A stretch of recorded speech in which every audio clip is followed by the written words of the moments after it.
나는 고민정 이걸 해야 되겠다 하면서 그 생각이 들었어요. 자기의 커리어를 이렇게 썼다가 나중에 이렇게 바꿉니다. 항의를 받았죠. 야, 너는 저기 캠퍼스 나왔잖아. 국제 캠퍼스 용인에 있는 거, 거기 있는 거 나오는데 왜 서울에 있는 이 본교에서 아닌 것처럼 그렇게 개구라를 쳤어? 항의를 받고서야 바꿨습니다. 이 학벌에 대한 컴플렉스가 있는 거예요. 얘가. 그래서 이서빌리티를 계속 어떻게 만들어 보려고 그래. 학벌에 대한 컴플렉스가 있다는 것은 자기가 어떻게 썼는지 있어빌리티를 만들어내야 되네. 거짓말이죠. 신정아, 김건희, 학벌에 대한 열등감, 또 좋은 학벌을 가지고 있는 데는 우월감 컴플렉스가 있어요. 그래서 우리 사회는 이런 놈들로 가득 차 있다. 열등감과 우월감으로 가득 차 있다. 윤석열, 한동훈, 이준석, 이낙연 이런 놈들 똑같은 놈들이야 이게. 학벌로 여기까지 버티고 있는 놈들.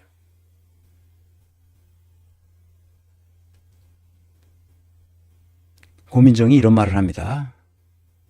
최근 일이죠. 종부세 폐지해야 한다. 언제까지 서민정당만 표방할 것인가. 중도 싸움 위에 기존 이념 벗어나야 민주당도 용기가 필요하다. 문재인 정부의 부동산 정책은 잘못되었다. 반성 없이 새로운 것을 만들 수 없다. 그래서 부자의 나라, 부자를 위한 나라, 부자에 의한 나라가 되도록 하자. 지금 이렇게 주장하고 있는 겁니다.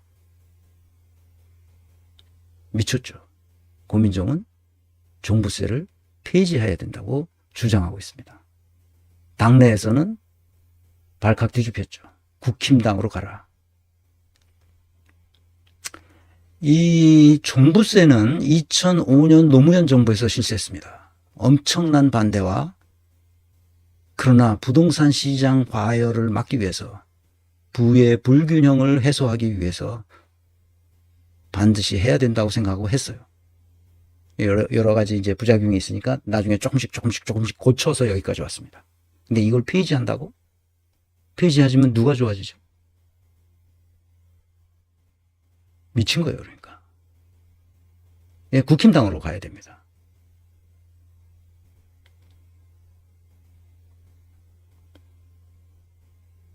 종부세는 굉장히 정의로운 조세 제도입니다.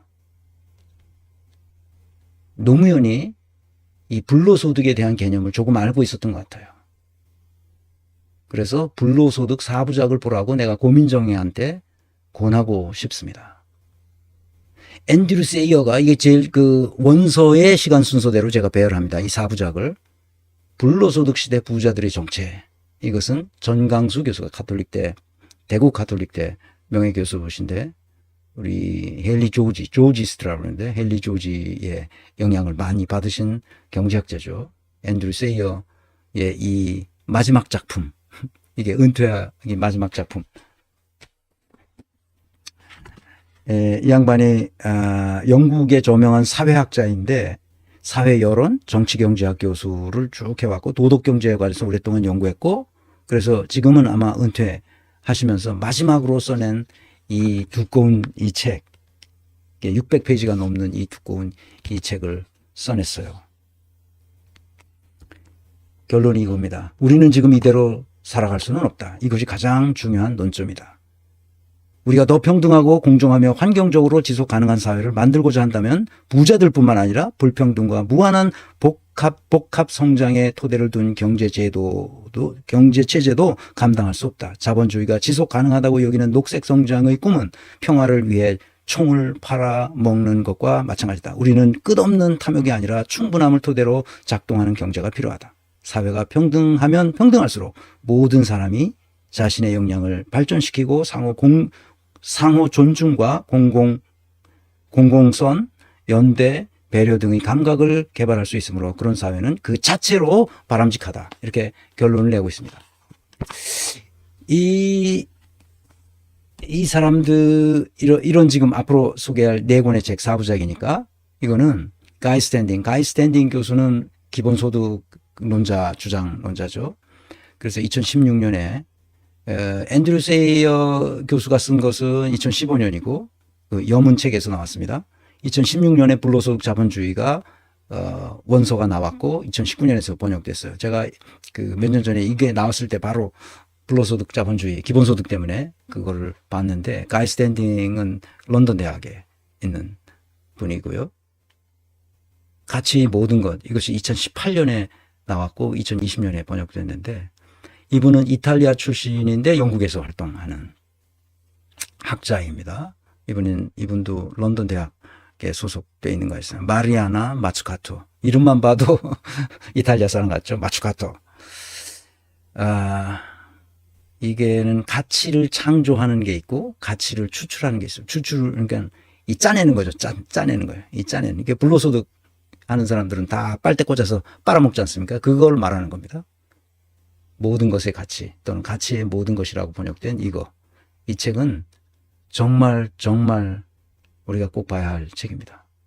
불로소득 자본주의 시대. 이 책이 2020년에 나왔고 여문책에서 2024년 올해 조금 전에 번역됐습니다. 네, 고민정에게 말하고 싶은 것은 이게 아주 두꺼운 책들이야 다. 바쁘죠. 나처럼 뭐 은퇴한 사람이니까 그냥 이렇게 책 보면서 이거 이렇구나. 그래서 기본소득을 반드시 해야 된다. 어디서 하느냐? 저 불로소득을 3번으로 빨아들이면 돼요. 그러면 끝나는 겁니다. 불로소득만 빨아들여도 기본소득을 어마무시하게 할 수 있어요. 지금 이 얘기입니다. 여러분 잘 아다시피 21세기 자본, 그 다음에 자본과 이데올로기, 이 같은 아주 그 출중한 저작을 펴낸 사람이 있었잖아요. 세계 불평등 연구소도 하고 그 분야의 연구의 대가죠. 토마 피케티. 그 불평등 연구의 대가인데 이 사람도 이 불로소득이 불평등을 일으킨다는 핵심을 찝어내지 못했어요. 토마 피케티도. 그런데 앤드류 세이어가 자기가 은퇴하면서 마지막으로 쓴 이 거대 저작이 바로 불로소득이 부자들을 더욱 부자되게 만들어주고 있다는 거예요. 불로소득이. 그것을 파헤친 거예요. 경제학자로서. 이론적으로 파헤친 거예요. 그 전강수 교수가 번역도 아주 잘했어요. 술술 익힙니다. 그런데 종합부동산세를 폐지하겠다고? 이게 미친놈이라고, 미친놈. 지금 우리 사회가 전 세계가 지금 다 불로소득이 세계의 경제를 망치고 있는 거예요. 내가 고민정을 해야 되겠다고 생각한 것은 바로 종합소득세를 폐지해야 된다고 주장하는 저 주장이 얼마나 잘못된 것인지를 알려주기 위해서 고민정을 해야 되겠다 그런 겁니다. 지금 이 세계가 어떻게 변하고 있는지를 모르는 거야. 저 불로소득은 점점 커지고 있어요.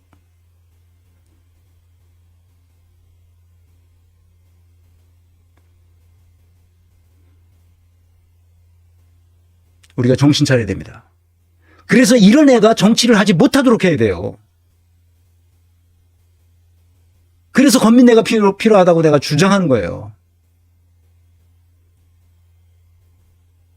불로소득이 부익부 빈익빈을 만들어내는 아주 잘못된 경제체제라는 것을 최근에서야 아는 거야. 최근에서. 2010년대, 2015년에 앤드류 세이어에 의해서 확실하게 알게 된 거야. 그 후로 계속 나온 거예요. 가이 스탠딩, 마리아나 마츠카토, 브레이 크리스토퍼스 이런 학자들에 의해서 그냥 계속 나온 거야. 그 전에 불로소득에 대한 조그만 얘기들이 있었어. 내가 불로소득에 관심이 있다고 했잖아. 그래서 누구야 그분 뭐야 그 비숍 여사 그 구한말에 조선 반도를 여행하다가 흡혈귀란 말을 여러 번 해요. 조선 4대부는 흡혈귀다 이놈들이. 지금 흡혈귀 이거 뭐, 멋지게 말해서 불로소득이지. 노동소득과 불로소득이 무슨 차이가 있는지 아시죠? 그 불로소득이 흡혈귀들이 가져가는 걸 말하는 거예요. 그러니까 조선시대부터 지금까지 계속 불로소득을 위해서 쓴 거예요. 최상층부에, 먹이사슬의 최상층부에 이 흡혈귀들이 앉아있는 거예요. 걔네들이 이 고민정은 걔네들한테 빨대를 대주겠다는 거지. 문재인 정부는 빨대를 대주는 정부였어. 아무것도 개혁하지 않았으니. 개혁의 핵심 뭐냐? 불로소득을 없애는 거야. 부동산에 의한 불로소득, 금융에 의한 불로소득, 온갖 불로소득, 협잡에 의한 불로소득, 온갖 불로소득이 우리 사회에 만연했다는 거예요. 그게 바로 썩었다는 뜻이야. 이 고민정의 이야기는 더 이상 내가 할 말이 없어요. 얘는 그냥 윤 정권 탄생의 책임론이 나오자 문재인이 잘못했다는 얘기나. 문 정권은 사력을 다했대. 얘가 제정신이 아닌 거야. 그러니까 시민의 삶과 열망을 사력을 다해서 훔쳐갔어요. 누가? 문재인이. 문재인 정부가. 고민정이, 홍익표 이런 놈들이 시민의 삶과 열망을 사력을 다해서 훔쳐갔잖아. 통합의 정치가 절실하대. 문재인 정부는 사력을 다했는데도 실패한 정부였다. 이렇게 무능한 사람들과 통합되면 또다시 실패한다. 고민정, 윤 정권 탄생의 책임 회피할 생각이 없지만 통합과 연대할 시간이다. 윤석열을 끼고 돌았던 사실을 회피할 생각이 없다면 정치판을 떠나야 된다. 내 논평이었어요. 뺄셈의 정치가 극에 달했다. 왜? 윤석열 정부에서 고위직을 했거나 거기에 관련이 돼 있었던 놈은 공천에서 배제해야 된다고 얘기했잖아요. 그랬더니 뺄셈의 정치를 극에 달했다는 거야. 뺄셈의 정치가 옳은 길이다. 180석의 무능함이 재현된다.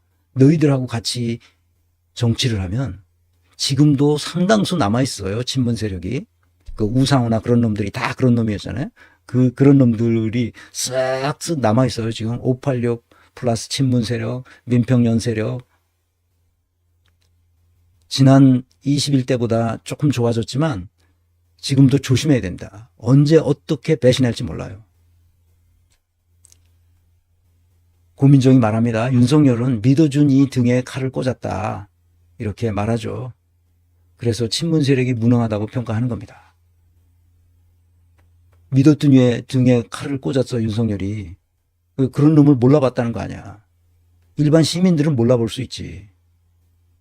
그렇지만 그 많은 돈을 주고 그 많은 세비를 쓰고 그 많은 권력을 그에게 준 것은 그것을 일일이 검토해서 인사평가를 통해서 윤석열 같은 애들을 처리하도록 준 거냐. 그 권력을 다 줬잖아. 근데 그 권력을 안 썼잖아 니들이. 내가 문재인을 비판하는 이유는 바로 그거예요. 조국을 비판하는 것은 바로 그거고 고민정 같은 애송이 같은 애가 갑자기 출세한 거야. 청와대 대변인은 굉장히 높은 자리입니다. 우리나라의 모든 언론사의 기자들을 총괄합니다. 그리고 지 멋대로 합니다. 대통령과 독대할 수 있어요. 언제라도 할 수 있어요. 언론이 그렇게 중요하니까.